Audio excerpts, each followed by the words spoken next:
All right, team, this is the second installment in our review for the exam this week.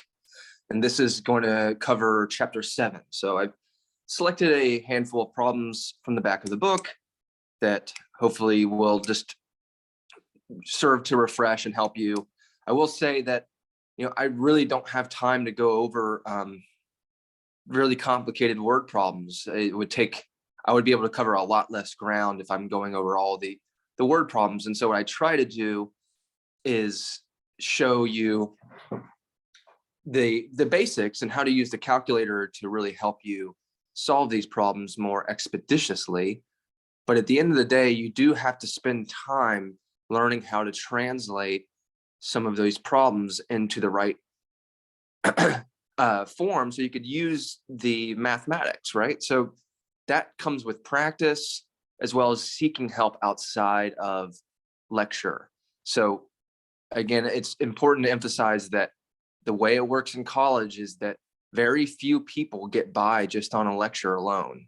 That's not enough.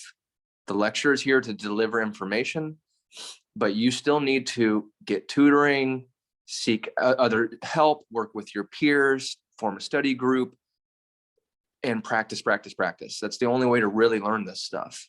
And you're doing it at an accelerated rate because you're in college. So just thought I would give that little preamble. Let's jump right in. So we're starting with section 7.1.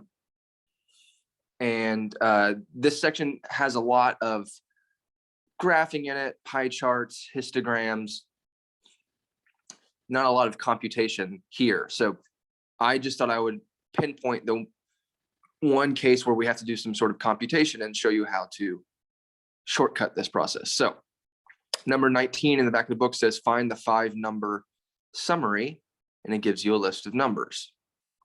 So the 5-number summary, remember, is the min, the first quartile, the median,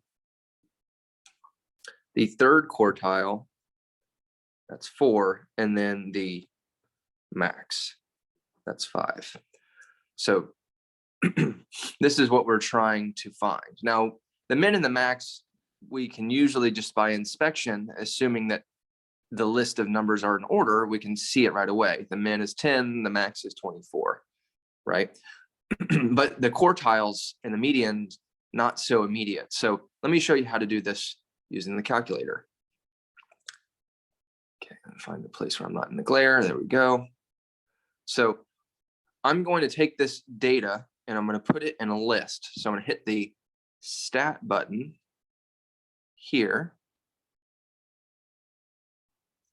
Stat, come up with the first option. I hit enter, and I'm going to put this data in a list. So I'm just going to clear these lists out.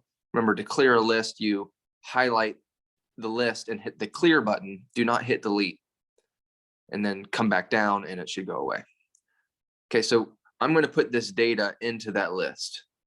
So 10, 11, 13, 14, 16, 17, 19, 20, 21, 23, and 24.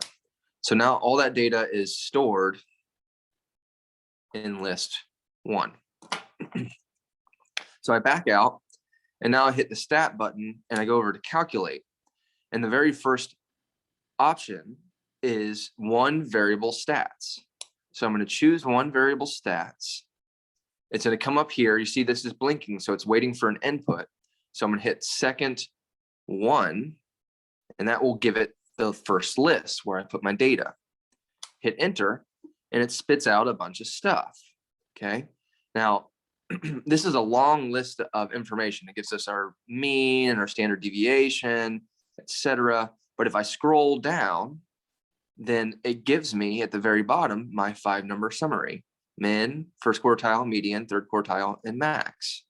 So the calculator will generate the 5-number summary directly for you. So reading it off the calculator, we've got, as supposed, a min of 10, a max of 24, a third quartile or first quartile of 13, a median of 17, and a third quartile of 21. So no need to go through all the steps to do this by hand. I've shown you how to do it on the calculator. That should help you out a lot when you're navigating these problems, especially with the box plots. So if they give you a number, a series, a data set, and they ask you to draw a box plot, right? So for instance, if we were to do that here, you would need your 5-number summary first, and then to draw your box plot, let's see, 10 to 24, 10, 15, 20, 25. So remember, we put a whisker on the min and the max. Then we draw the box so that the first quartile is the left end of the box, and the third quartile, the right end of the box. These whiskers get attached to the box. They go from the min to the max. And then I need to put the median, which is 17, which I'm going to put is right there. So that's min, first quartile, median, third quartile, max. So there's your box plot. So you need the 5-number summary again to draw that box plot. So this is showing you how to do it with the calculator, at least gets you that there a lot faster. All right. So that's 7.1, not a lot to show you there. Box plots, histograms, and 5-number summary. That's really the name of the game there. Histograms, bar graphs, pie charts, those are generally not terribly difficult for people to navigate. So I'm not going to spend time going over it. To 7.2, here we're looking at probability distributions and random variables. I chose problem 5 here. It tells us a fair coin is tossed 3 times and the number of heads is observed. Determine the probability distribution.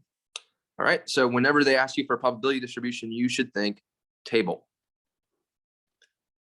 You have the values that you can observe on one end, and then their probabilities on the other end. The big X is the random variable, which observes the number of heads. So if we flip a coin 3 times, we can observe 0 heads, 1 heads, 2 heads, or 3 heads. And in this case, in order to figure out the probabilities, we need to use a binomial probability distribution function. We know this is a binomial because we're dealing with a coin, and the outcomes of this coin are either heads or tails. So there's 2 distinct possibilities. So this comes from a binomial random variable, or X is a binomial random variable. We need to figure out these probabilities. So this will also serve to go over the binomial stuff. So how do I calculate these probabilities? Well, for the binomial, remember, for a binomial probability distribution, you needed 3 parameters to calculate a probability. The number of iterations in the experiment. So that's 3 coin tosses. The probability of success, which is the probability of getting a heads, which is 0.5. And then X, which will be equal to the K for each one of these cases. So we need this triplet of numbers in order to calculate the probabilities. To calculate this first probability, I'll show you. So I want to calculate the probability that our random variable X will equal 0. I say it's a binomial probability distribution. So to calculate these probabilities, I'll hit second vars. And then let me zoom in. And then I'll scroll down until I get to the binom PDF. I select that, and then the binom PDF, remember, takes in 3 inputs in a very specific order. That's the N, then the P, then the X, or the K for us here. So for the first one, the N was 3, the P was 0.5, and then the X will be the 0 for the first choice. So we get a probability of 0.125. And so now we just do this for each individual number. So I can bring that back up, and I'm just going to change the 0 to a 1. So still binom PDF, but now we just change the X to a 1, and we get 0.375. So just keep going. I keep bringing it up. To do that, to bring it back up quickly, just hit second enter. It'll bring up the last thing that you input, and now you can edit it. And so now I can just put a 2 instead of a 1, and I get 0.375 again.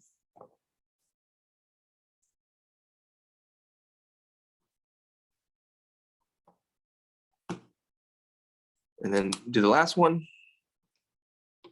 3.125.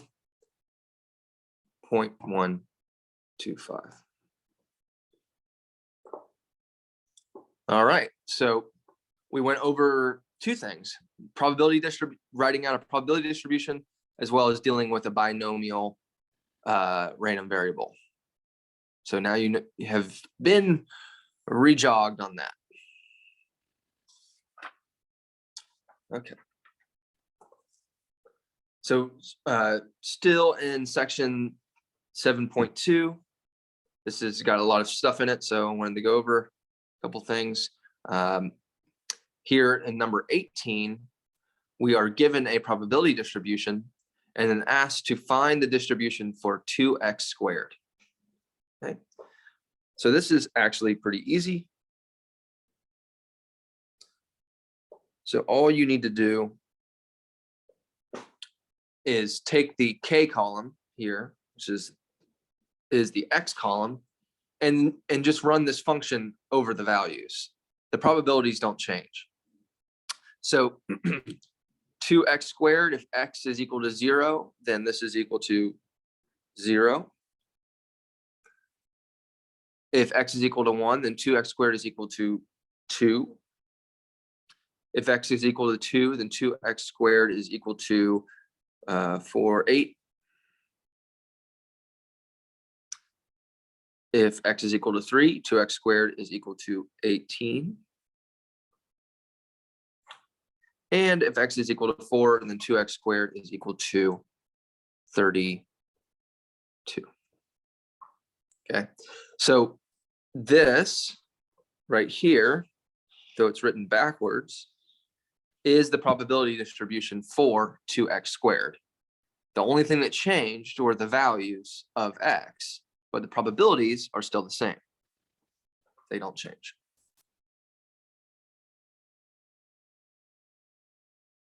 Okay. Now, number 27, again, we've been given a probability distribution, and now we're being asked to find a number of probabilities using this probability distribution. So this is how we can actually make use of these distributions. Now, notice that in the distribution, one of the values is missing.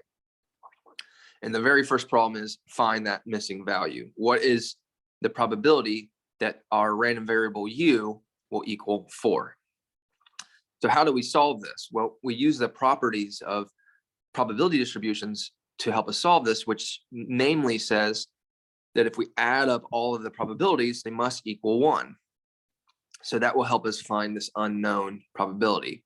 So I take 4 over 15 plus 2 over 15 plus 4 over 15 plus 3 over 15, and then plus the unknown, which I'll put in x.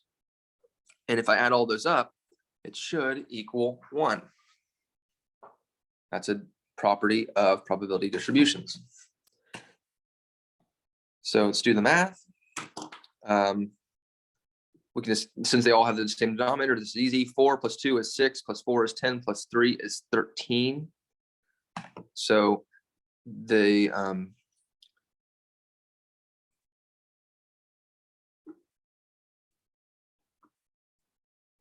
result is 13/15 plus x is equal to 1. So we subtract that away from the 1, and we have 2 more 15ths left. So x must equal 2/15.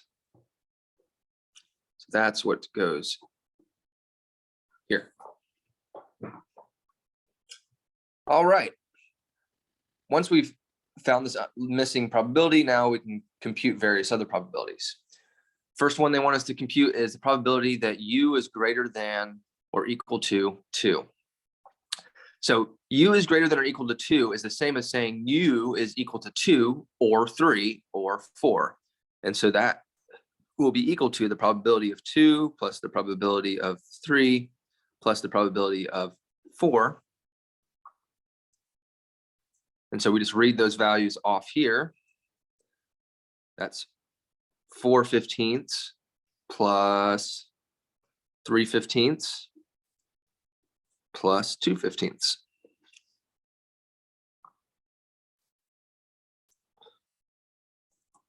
So that's 4 plus 3 is 7, plus 2 is 9. So we've got 9/15, which does reduce to 3/5.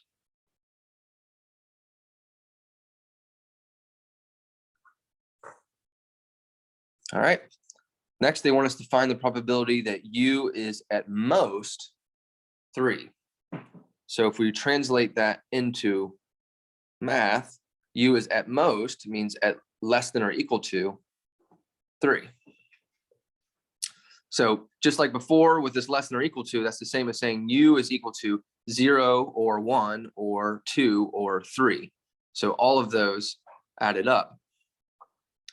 So you can add all those up, or you can also use the complement rule, which is actually easier here. If I use the complement rule, then that's 1 minus the probability. The complement of u less than or equal to 3 is the same as saying u is greater than or equal to 4.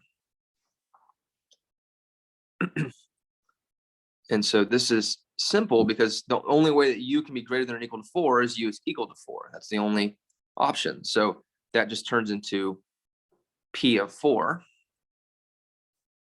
And so that's 1 minus 2/15, which is 13/15.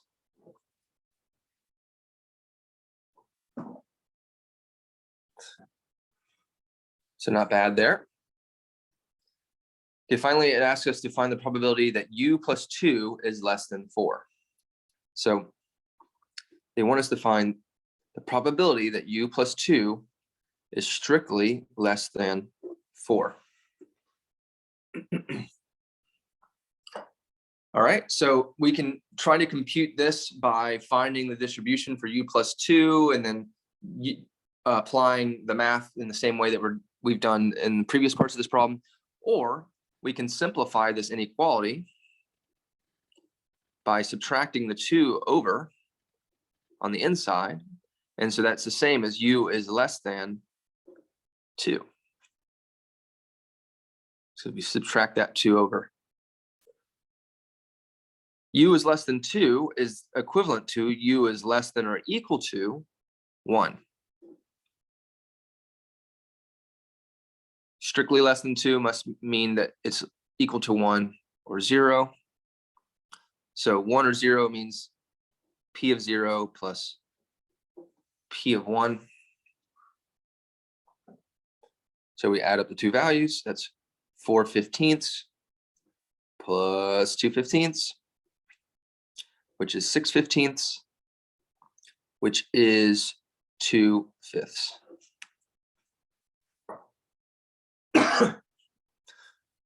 Okay, so there you can see all the various ways that you can use the probability distribution to compute various probabilities.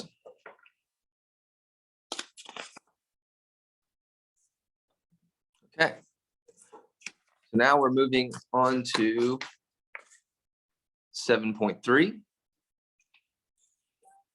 7.3, you're dealing with a binomial probability distribution.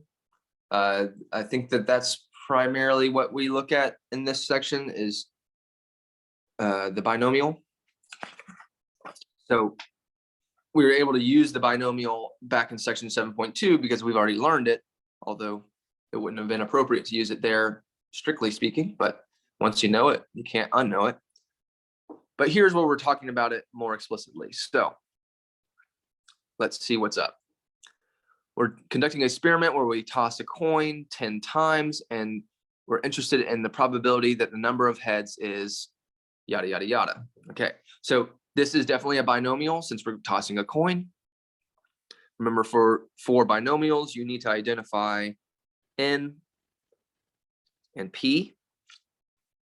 So n is the number of coin tosses, which is 10. P is the probability of success, which is 0.5. So for each of these, we can use our binomial functions on the calculator to get us what we need. So the probability that the random variable x, which is the number of heads, is equal to 3. Here we use the binom PDF function. And for the binom PDF, you need 3 inputs, which is the n, the p, and then the value. So n is 10, p is 0.5, and the value is 3. So this is PDF.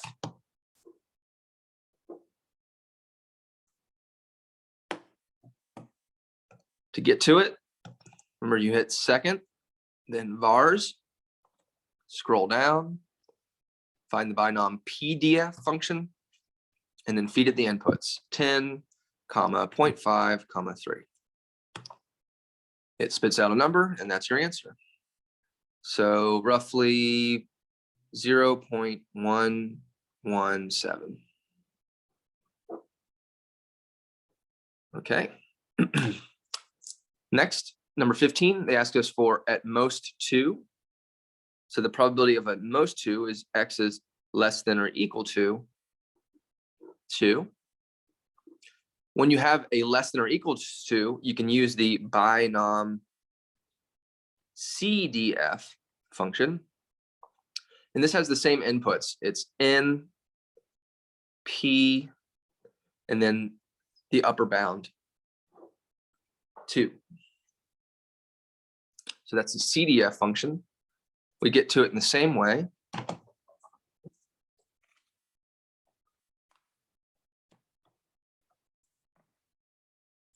Second, vars, scroll down, find binom CDF, give it the inputs 10, comma, 0.5, comma, 2. So that's 0.057. 0.05, not 7, 547. Yeah. So we use the CDF function. We can use the CDF function whenever we have a less than or equal to. All right. Now we're finding the probability of at least 2. So at least 2 is the probability that x is greater than or equal to 2. Now this is a greater than or equals to, which means that we can't use the CDF function directly. But whenever we have a greater than or equals to, we can use the complement rule to translate it into a less than. So that's going to be 1 minus the complement of greater than or equal to, which is x is less than or equal to 1.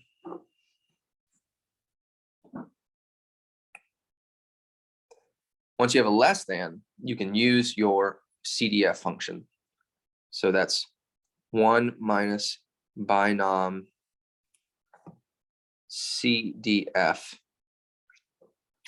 and same inputs, 10, 0.5, and now 1.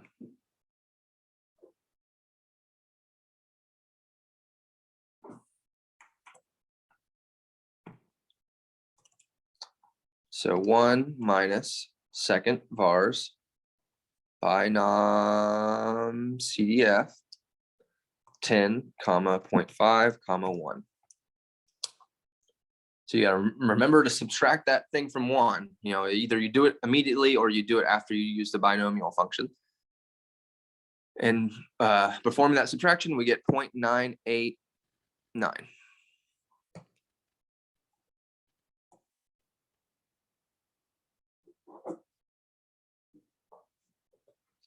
And so there you go. All right. Now we're moving on to 7.4. So that was the binomial. There's more there, obviously. I can't cover it all. 7.4, here we're learning about the mean and the expected value. So this section isn't terribly difficult, but you know, this whole idea of the expected value is new to most of you. So I wanted to go over that. How do we compute the expected value? We're given a probability distribution. By definition, the expected value is the sum of the values times their probabilities. So that's 0 by 0.25 plus 1 by 0.2 plus 2 by 0.1 plus 3 by 0.25 plus 4 by 0.2. So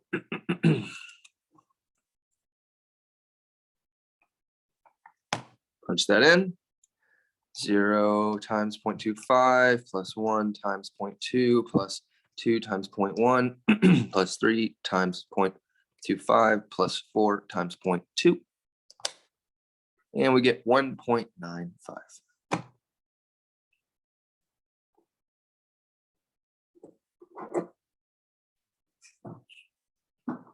So that's the expected value, which remember is synonymous with, equivalent to the mean. They are the same thing. All right.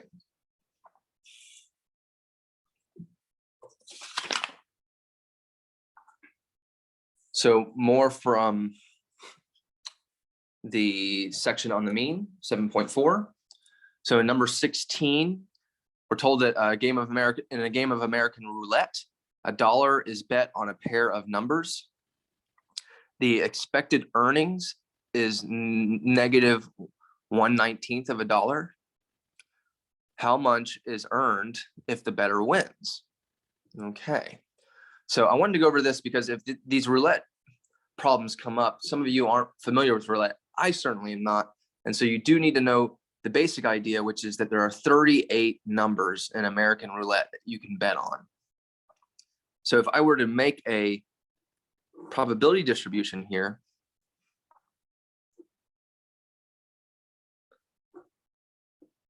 then there are basically two possibilities for how much one earns. Either they lose or they win. Now, if you lose, then you lose $1 because you bet $1. And if you win, well, we don't know how much you earned yet. That's what we're trying to find out.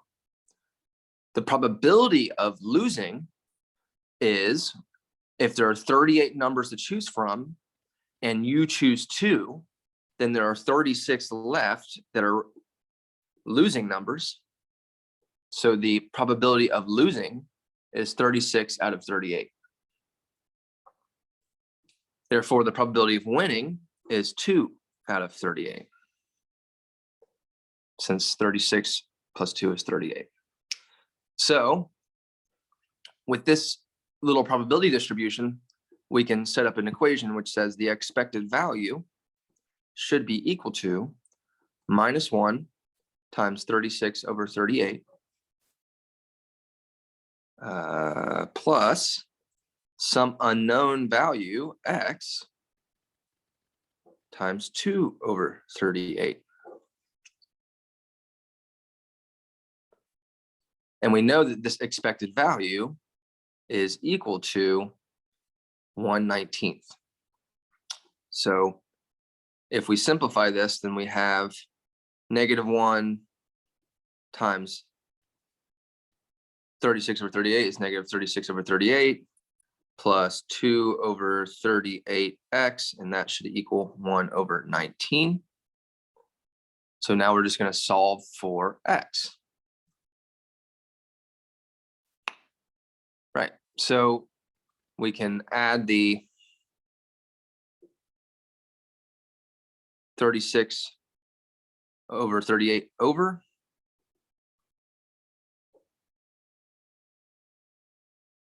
and then multiply by the reciprocal here. Well, let's figure out what this equals. So 1/19 plus 36 over 38 is equal to 1. Very nice. Okay, that's what I like to see. So this is equal to 1. So we have 2 over 38x is equal to 1. So to solve for x, you multiply by the reciprocal, which is 38 over 2 on both sides. And since this is 1, you'll just get 38 over 2, which simplifies to, what is that, 19 bucks.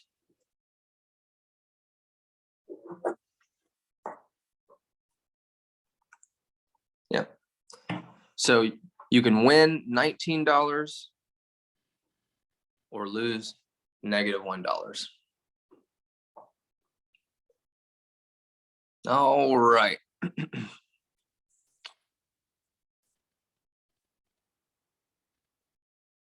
(7.5), we are talking about variance and standard deviation. So, the concept you need to go over, read the text, watch the lectures. You should have a basic understanding of what variance is. In terms of how to calculate it, there's a number of different formulas to use, but I have my favorite for when we have a probability distribution. So we have a probability distribution, then my go-to formula is the expected value of x squared minus the expected value of x squared. So I'm going to immediately add a column here, which will be the x squared column. And all I'm going to do is take these values and square them. So that'll be 1, 1/4, 0, 1/4, and 1. And now with the x squareds and the x's, I can find these two expectations and compute the variance. So expectation of x squared is 1 times 1/8 plus 1/4 times 3/8 plus 0 times 1/8 plus 1/4 times 1/8 plus 1 times 2/8. So we put that into the calculator.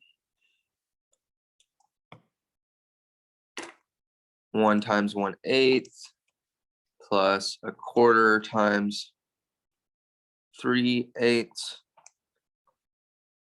plus 0 times 1/8 plus 1/4 times 1/8 again, and then 1 times 2/8. And so we get an expected value of 0.5.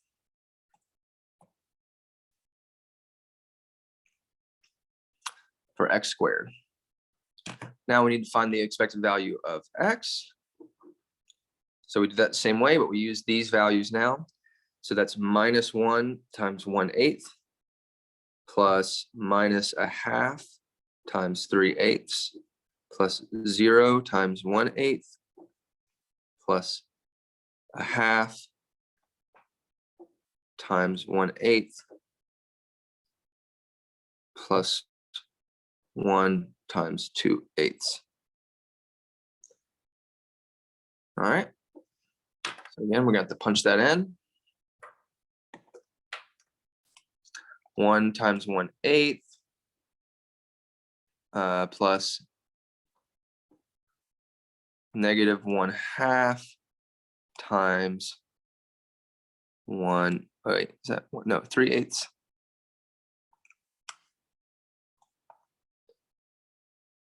Plus 0 times 1/8 plus 1/2 times 1/8 plus 1 times 2/8. And so that gives us 1/4, 0.25.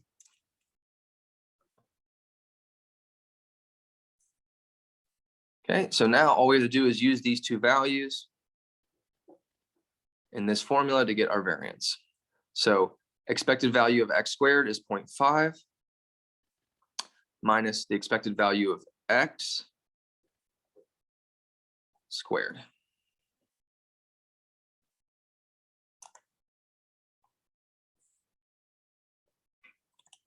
.5 minus 0.25 squared is 0.4375.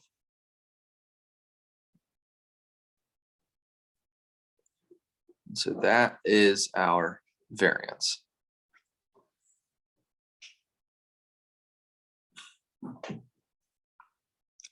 Okay. We've got one more problem. So this is from section 7.5. Number 17 says, suppose the probability distribution has a mean of 75 and a standard deviation of 6. Use the Chebyshev inequality to find the value of C such that the probability of an outcome lying between 75 minus C and 75 plus C is at least 7/16. Right? So this is Chebyshev's inequality.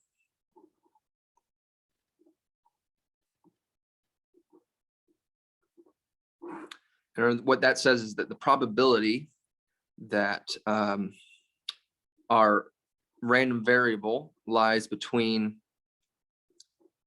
the mean minus some value C and the mean plus some value C is greater than or equal to 1 minus sigma squared over C squared, standard deviation squared over, or the variance over C squared. So that's Chebyshev's. Now we have the following, which is that for this problem, where we want to find the value C such that when we compute this probability, that this is greater than or equal to 7/16. Okay, so essentially what we do is we set up this equation and we're going to find C. Now we know what sigma is because they told us the standard deviation is 6. So this formula actually is 1 minus 6 squared over C squared needs to equal 7/16. So now we just simplify. That's 1 minus 36 over C squared is equal to 7/16. And we can do this a couple different ways. Basically, move this piece over and move this piece in its place.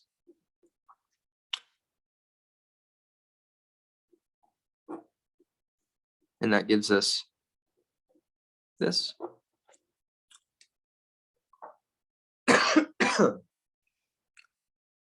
Simplify here. So 1 minus 7/16 is 9/16.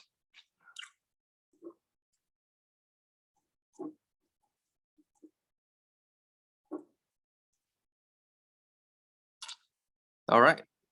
And now we cross multiply to get the c up. So bring the c squared up and the 16 up. And I'm going to flip it around so that the c is on the left. So that's 9 times c squared is equal to 36 times 16, which if you do that in the calculator, you get 576. All right, we're almost there. Now we just need to divide by 9. And that gives us c squared is equal to 576 divided by 9, which is 64.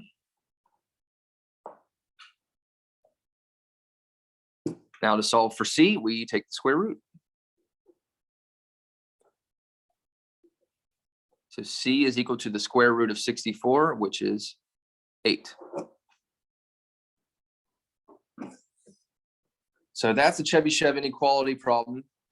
And I thought it was a good one because in this case, they don't give you the c, they ask you to solve for the c. So that would be how you would go through it. That's a more algebra intensive problem. You have to know how to move the symbols around and get the c by itself. So if that's hard for you, practice it. All right, y'all, that concludes the review for chapter 7. This certainly isn't entirely sufficient. It's just some help that you might, it's just something that you might find helpful. You do need to go over the homeworks, go over the quizzes, whatever notes you've taken during lectures, watch the lectures again, go to tutors. Your learning is in your hands. So please let me know if there's anything else I can do to help.